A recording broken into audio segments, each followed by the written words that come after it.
comenzamos una nueva serie que va a durar varias semanas. Lo más probable que parte de este verano lo vamos a ocupar hablando precisamente de la misión de la iglesia, hablando de cuál es la misión suya, cuál es la misión mía, cuál es nuestro rol, cuál es el papel que jugamos nosotros en todo este asunto que se llama la iglesia. De eso es que se trata y queremos contestar preguntas, queremos llegar a lo esencial del propósito de Dios con usted y conmigo. Y aquí hay veces que vemos las cosas colectivamente. Estoy hablando también con la iglesia de Oviedo. Cada hermano que está allí, me estoy dirigiendo a usted. ¿Cuál es su propósito? ¿Cuál es el rol que usted juega? Nosotros nos reunimos para adorar a Dios, nos reunimos para bendecirlo. Y la Biblia dice en Hebreos capítulo 10 que no debemos dejar de congregarnos. Aquí estamos congregados, pero es bíblico congregarse y unirse al cuerpo de Cristo. Pero más que eso, la pregunta es, ¿cuál es mi rol? ¿Qué papel juego yo en todo este asunto de la iglesia? ¿Dónde me ubico yo? ¿Cuál es la expectativa que tiene Dios de mí? Son preguntas que hay que hacerlas y que tienen contestación y que la respuesta está directamente ligada al crecimiento y al desarrollo suyo y mío en la fe. Así que en esta serie vamos a ver estos puntos explicados con más detalles. Pero escogimos el capítulo 2 de la carta de Pablo a Tito porque aquí, y usted puede marcarlo, si usted tiene un bolígrafo, hágale un círculo, los versos del 11 al 13, para mí, quizás no para usted o quizás para otros no, para mí, este es uno de los versos que contesta la pregunta de por qué la iglesia está llamada a hacer misiones. Esa es para mí. Hay muchos versos más, pero para mí, esta es para mí la contestación del apóstol Pablo a la iglesia en general, inspirada por el Espíritu Santo, para contestarle a alguien que quizás aquí hoy, pero que hace 2000 años también, tiene duda, pastor, pero ¿por qué es que nosotros invertimos tanto en enviar misioneros? ¿Por qué nosotros invertimos tantos recursos en hacer misiones y enviarlos a otros países? Y la obra aquí, la obra allá, ahora en Oviedo y otras más. ¿Por qué razón, pastor, estamos nosotros haciendo este tipo de inversión?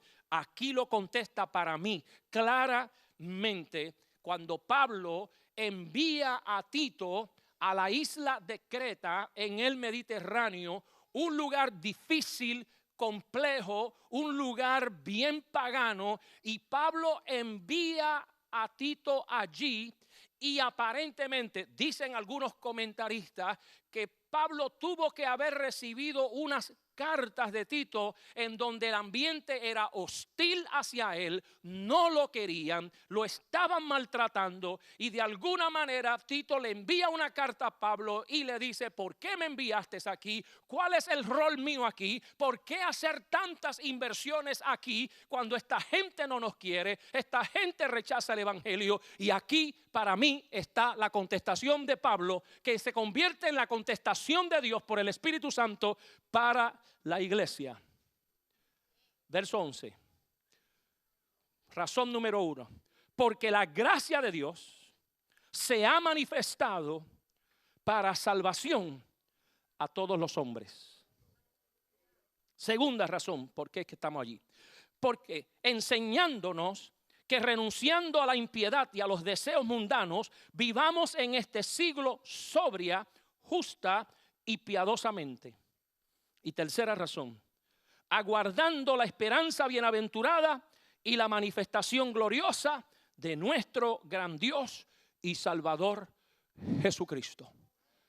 Pablo le dice a Tito: si tienes dudas, si alguien tuviera duda, si en el siglo XXI leyeran esta carta, sépase la iglesia que la razón por la cual se hace inversión misionera, se hace inversión evangelística, la iglesia está llamada a predicar el evangelio número uno, es porque la gracia que se encuentra en Jesucristo fue manifestada para que se salve todo el mundo. Aleluya. Aleluya. Segundo, verso 12, porque en el evangelio existe el poder suficiente para romper los yugos del pecado.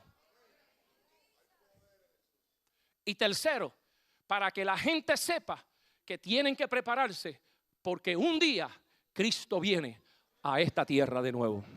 Dale un aplauso al Señor. Si usted quiere 3 razones, márquelas. Si alguien a usted le cuestiona, si alguien a usted le cuestionan por qué es que usted predica, esos locos de la iglesia, por qué es que la gente, llévelo a Tito capítulo 2, verso del 11 al 13, y ahí hay 3 contestaciones fundamentales para la obra misionera. Ahora, quiero hacerle esta pregunta de reflexión. ¿Puede usted pensar en la persona que lo llevó a usted a convertirse a Jesucristo? Tómese un momentito. ¿Se acuerda usted de la persona? Debe tener un nombre y un apellido, a menos que usted no se convirtió en la radio, claro está, o a través de la radio. Pero aún a través de la radio, alguien quizás le trajo a usted la palabra. Pudo haber sido un locutor, pudo haber sido un cantante por una música, pero yo quiero, porque lo quiero llevar a un punto. I want to make a point. Yo quiero llevarlo a usted a un punto hoy.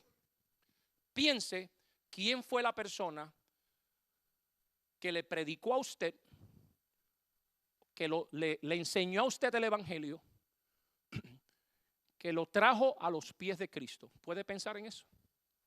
¿Tiene nombre y apellido esa persona? Puede ser un pastor, un evangelista, un hermano laico. Pudo haber sido un hermano de la iglesia. Pudo haber sido una persona que Dios utilizó para que usted viniera a Jesucristo. Aquí viene la segunda pregunta. La pregunta es, ¿conoce usted quién fue que llevó a esa persona a los pies de Cristo? ¿Conoce usted? Esa persona que le habló, que ese predicador, ese pastor que le predicó, que lo trajo usted. Usted puede identificar a esa persona, pero ¿puede usted identificar la persona o lo conoce o escuchó a ese pastor o a ese líder contarle de cómo se convirtió? ¿Conoce usted a la persona que ese pastor escuchó y se convirtió al Señor? Estoy hablando ya de 2 generaciones de fe. I'm talking 2 generations. Pero ¿cuál es el punto? Yo quiero hacer un punto.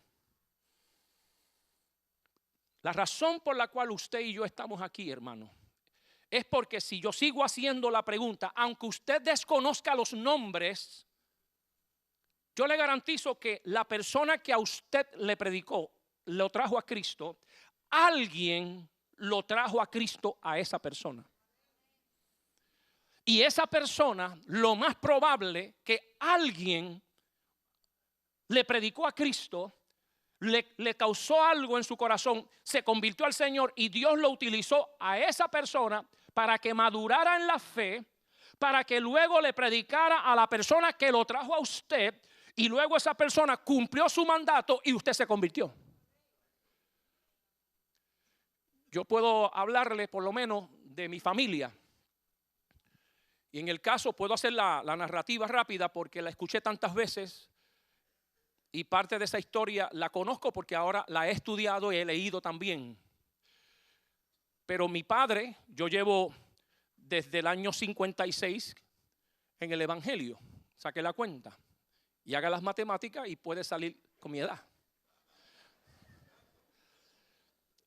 A los 4 años mi madre se convierte. Cuando yo tengo 4 años mi madre se convierte. Nací en la iglesia. Así que yo le atribuyo mi fe a mi mamá. Y luego 2 años después mi papá se convierte. Así que prácticamente desde el 56 van aproximadamente no sé cuántos años, 50 años más o menos, un poquito más. ¿Verdad? Un poquito más. Pero no se rían, hermano. El asunto es que mi mamá se convierte bajo un pastor llamado Rafael García en el Bronx, que quien le predicó a él se convierte en los años 30 en la ciudad de Nueva York, en ese primer éxodo de puertorriqueños de Puerto Rico a la ciudad de Nueva York, que fue en los años 20 y pico a los 30. Y en los años 30 a la ciudad de Nueva York llega un mexicano. ¿Dónde están los mexicanos aquí? Todo el mundo. Llega un mexicano llamado Francisco Olazábal. Lo puede buscar. Es interesante la historia del pentecostalismo en Nueva York. Viene con un avivamiento a la ciudad de Nueva York y comienzan a predicar dentro de las comunidades hispanas que están recién llegadas, pobres, en situaciones económicas críticas. Es el primer momento. La ciudad de Nueva York está recibiendo a muchos inmigrantes, pero específicamente ese hombre llega y comienza a predicar en iglesias, campañas evangelísticas, al punto que sacudió a la ciudad en los años 30. Y en esas cruzadas se convierte el reverendo Rafael García, que Dios luego lo llama al ministerio, que luego Dios lo prepara para el ministerio y comienza a pastorar una pequeña iglesia que después se convirtió en una iglesia poderosa en el Bronx. Y en el año 52 se convierte él pastor para los años 49 y de momento mi madre se convierte en el 56. Pero si usted estudia la historia del reverendo Olazábal, la historia del reverendo Olazábal entonces lo lleva a él a los avivamientos de la calle Azusa en el 1910. Hay un movimiento misionero, hay un movimiento pentecostal. La prensa en Los Ángeles comienza a cubrir lo que está sucediendo en una calle, en un lugar apartado, en uno de los vecindarios menos visitados, uno de los barrios más pobres de Los Ángeles en el 1910. Y allí, bajo el pastorado de un afroamericano que se llamaba William Seymour, comienza un avivamiento en donde la gente comienza a recibir el bautismo de Espíritu Santo y empiezan a llegar blancos, afroamericanos, mexicanos, y comienza un avivamiento que sacude a la ciudad completa y comienzan de allí, de aquel movimiento, a salir gente con llamado misionero para todo el mundo. Y parte de ese evangelio tocó a Francisco Olazábal y él siente el llamado y va a Nueva York y predica y se convierte la gente. El resultado es que por ese movimiento yo puedo decir que yo estoy aquí en el día de hoy.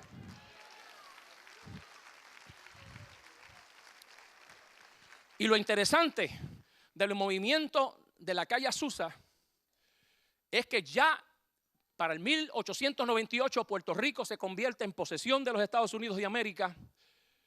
Y en el 1900, para ser más exacto, comienzan grupos puertorriqueños a salir de los Estados Unidos para irse a las islas de Hawái a recoger piñas y a trabajar en los campos de piñas y de caña. Y empiezan a emigrar, empieza a haber un movimiento de puertorriqueños para Hawái en el 1900.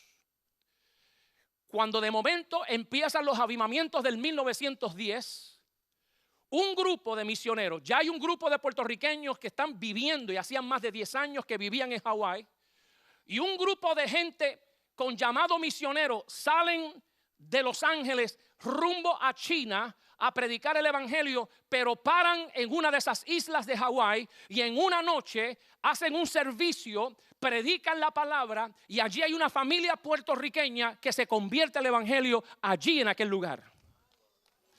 Y uno de los que se convierte se llama Juan el Lugo, que termina siendo, luego de varios años, recibe una visión y se ve predicando en la ciudad de Ponce, en una montaña, en un lugar que se llama El Vigía. Él se vio predicando allí y para agosto del 1916, Juan Lugo se va de Hawái y viene a Puerto Rico y predica allí en la calle Intendente Ramírez de Ponce el primer mensaje pentecostal que escuchó la isla de Puerto Rico. Pero pastor, ¿por qué usted está diciendo esto? Yo estoy diciendo esto porque lo que se necesita siempre es una persona que cumpla con la descripción de trabajo de la Biblia para nosotros impactar a toda una generación con el evangelio de Jesucristo. Dale el aplauso al Señor. Oído, aplaude allá al Señor.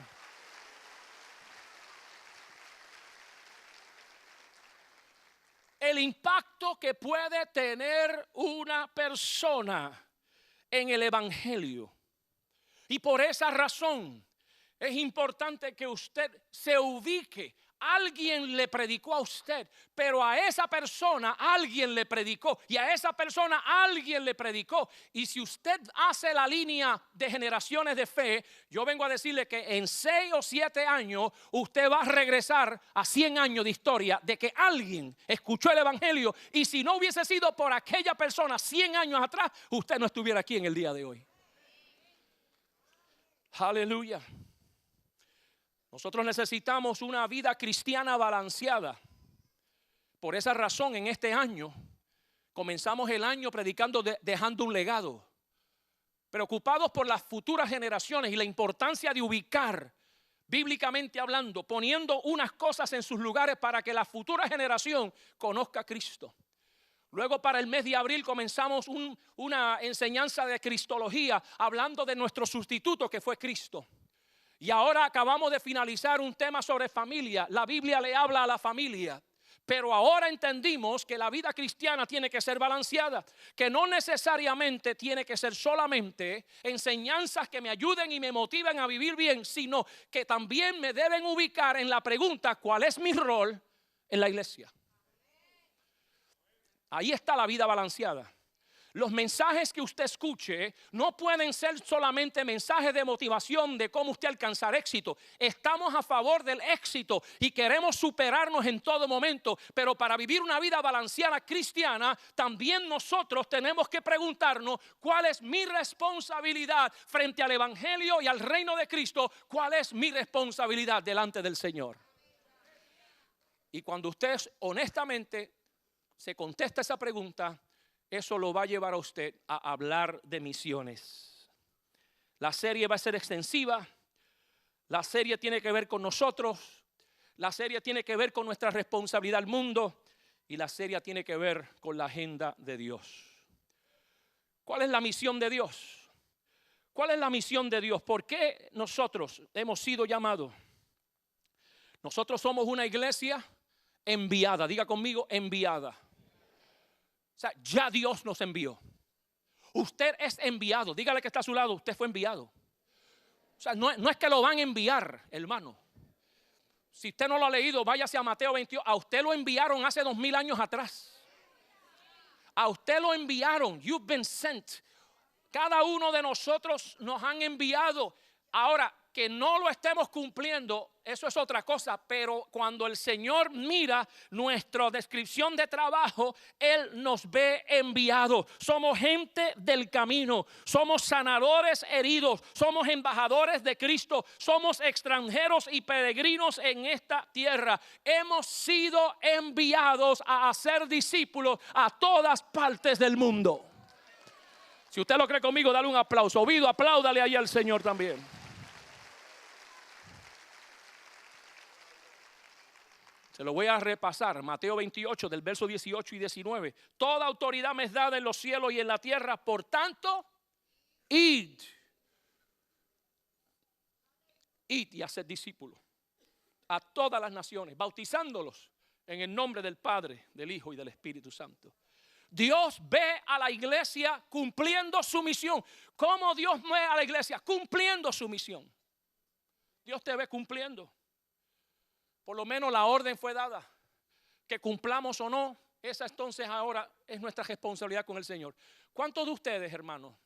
No me alce la mano si usted ha sido participante de esto. Es para reflexionar nada más.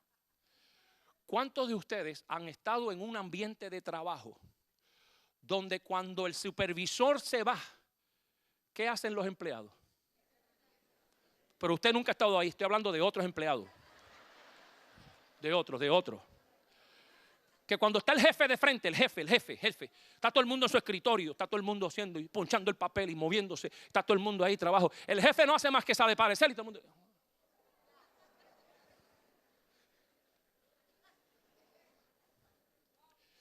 Yo quiero decirle, hermano, que el jefe de la iglesia no se ha ido. El jefe todavía está en medio nuestro. Y usted y yo se nos dieron un trabajo. A usted y a mí me dieron una comisión. Hay que cumplirla porque el jefe está de frente. Por eso es que uno tiene que tener una conciencia de presencia de Dios todo el tiempo. Usted y yo fuimos enviados. El Señor nos ha dicho que fuimos enviados. Tenemos que cumplir una tarea y el jefe no se ha ido, está en medio nuestro y nosotros tenemos que cumplirla. La pregunta es, ¿la estoy cumpliendo? ¿La estoy cumpliendo? En relación a la misión, en relación al discipulado, en relación a la evangelización. Soy la sal de la tierra, soy la luz del mundo. No colectivo nada más, no de un ambiente colectivo, estoy hablando individualmente también. Y por esa razón esto me lleva a la palabra. ¿Por qué entonces hay que hacer misiones? Y Pablo le da una explicación a Tito, lo acabamos de leer. Lo envían a Creta. Escucha, hermano querido, los cretenses nunca pidieron a Tito. Pablo le envía a Tito y los habitantes de la isla de Creta no era que le mandaron una carta al apóstol Pablo, con esta carta certificamos que estamos pidiendo. No lo querían, hermano. No lo querían. Y cuando llegó le hicieron la vida imposible. Era un pueblo difícil. Pablo lo dice en la carta, este pueblo es duro. Y tenían unas malas costumbres increíbles. Y el apóstol Pablo no es que pidió. Escucha, hermano, las misiones no se hacen porque los pueblos nos piden. Alguien aquí pudiera pensar, pastor, pero ¿qué inversión? Enviando gente. Esa gente tiene su cultura, esa gente tiene sus religiones, esa gente tiene sus costumbres, esa gente tiene sus prácticas. ¿Qué hace la iglesia en esos lugares que no ha sido enviada? La razón está aquí. La razón está en la Biblia. A Tito lo enviaron, pero los cretenses no lo querían. Y Pablo pudo haber dicho, pues vamos a coger un voto. ¿Cuántos quieren el evangelio? No lo querían, no quieren el evangelio. Los pueblos, hermanos queridos, no quieren quizás escuchar el evangelio, ni quieren a los misioneros. Pero nosotros, la iglesia, tenemos un llamado más alto, tenemos una comisión más alta y como quiera hay que ir y predicar el evangelio de Jesucristo. Porque Pablo dice, el evangelio manifiesta una gracia que trae salvación para todo el mundo. Es la primera razón. El evangelio no es solamente para América. El evangelio de Cristo no tiene nada que ver con los Estados Unidos de América. El evangelio no es una cultura nada más. El evangelio es transcultural. El evangelio no es para Norteamérica, ni es para los latinoamericanos, ni para los suramericanos. El evangelio de Jesucristo, dice Pablo en Tito capítulo 2 y verso 11, que hay una gracia que salva a todo el mundo. Entonces, si es bueno para un puertorriqueño, tiene que ser bueno para un cubano, tiene que ser bueno para un dominicano, tiene que ser bueno para un africano, tiene que ser bueno para un chino, tiene que ser bueno para un italiano, tiene que ser bueno para un español, tiene que ser bueno para un hindú, tiene que ser bueno para todos. Si es bueno para mí, es bueno para todo el mundo. Dale un aplauso al Señor, iglesia. Aleluya. El evangelio, Pablo dice, cabe donde quiera hay un ser humano, ahí hay potencial. Porque hay que predicar en los lugares de trabajo, porque hay un potencial. Usted no sabe quién se va a salvar. Hay un texto en la Biblia que el apóstol Pedro declaró de que nosotros no tenemos esta venida como algunos la tienen, sino que Dios quiere que todo el mundo se arrepienta y que todos procedan. Pero yo no sé quién se va a arrepentir. Yo no sé quién se va a convertir. Yo no me puedo ir solamente para aquel que tiene el potencial que se va a convertir. Yo tengo la responsabilidad de anunciar el evangelio porque tiene un potencial para salvar al que crea. Pero como yo no sé quién va a creer, yo no sé quién se va a aceptar, yo no sé quién es el que va, yo tengo entonces la responsabilidad de regar la semilla. Y decirle a mis compañeros de trabajo y a mis familiares, mire, yo no vengo aquí a hablar de religión, yo no vengo aquí a hablar de la iglesia, yo no vengo aquí a hablar del pastor. Yo lo que vengo es a hablar de un Dios que cuando tú le clamas a Él, Él te responde. El Dios nuestro es un Dios real. Lo segundo es, Pablo dice, lo segundo es que el evangelio de Cristo, la gracia, tiene un poder para libertar al ser humano del pecado. Verso 12, de la tiranía del pecado. De decir no al pecado, que el Espíritu Santo vive en mí y cuando el Espíritu Santo reside en mí, si yo cedo, porque hay muchos cristianos que no ceden, y buscan como excusa, escuche, el evangelio tiene poder para romper las estructuras de pecado. Si usted cede, diga conmigo, si cedo. Pero si usted todavía lo aguanta, el Espíritu Santo no puede hacer nada. Pero Pablo está diciendo aquí, la gracia tiene poder para romper todo espíritu de impiedad y llevar a los hombres a vivir bien.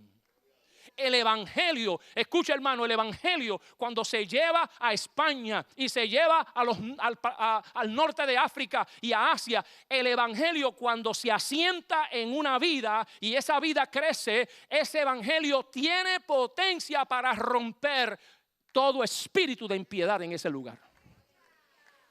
Y hay países que se han abierto a una estructura pecaminosa que está institucionalizada. El pecado se institucionaliza en los gobiernos y en las culturas y en un sinnúmero de pantallas que se usan, y ahí el pecado hace, mi hermano, y ese pueblo vive subyugado y vive en tiranía y vive, usted sabe, oprimido, y no hay trabajo y lo que hay es pobreza, pero una sola clase disfruta todo. ¿Por qué? Porque el pecado está allí tiranamente destruyendo la vida. Pero cuando llega el evangelio y llega al palacio y llega a las cortes principales y llega hasta la fortaleza y llega hasta los palacios gobernantes, ese país va a ser bendecido porque el evangelio tiene poder para romper los yugos de pecado. Aleluya. ¿Conoces a alguien que se pueda beneficiar de este mensaje? ¿Que necesite escuchar esta palabra? Quiero decirte que este mensaje lo tenemos disponible. Y te puedes comunicar al número que aparece en pantalla o nos puedes visitar a la página electrónica de la iglesiaelcalvario.com. Quiero decirte que si estás en el área de Orlando y nos quieres visitar, estamos bien cerca de las atracciones y de los parques. Estamos en el 2500 de la West Oak Ridge Road, Orlando, Florida 32809. Que Dios te bendiga y nos vemos en el próximo programa.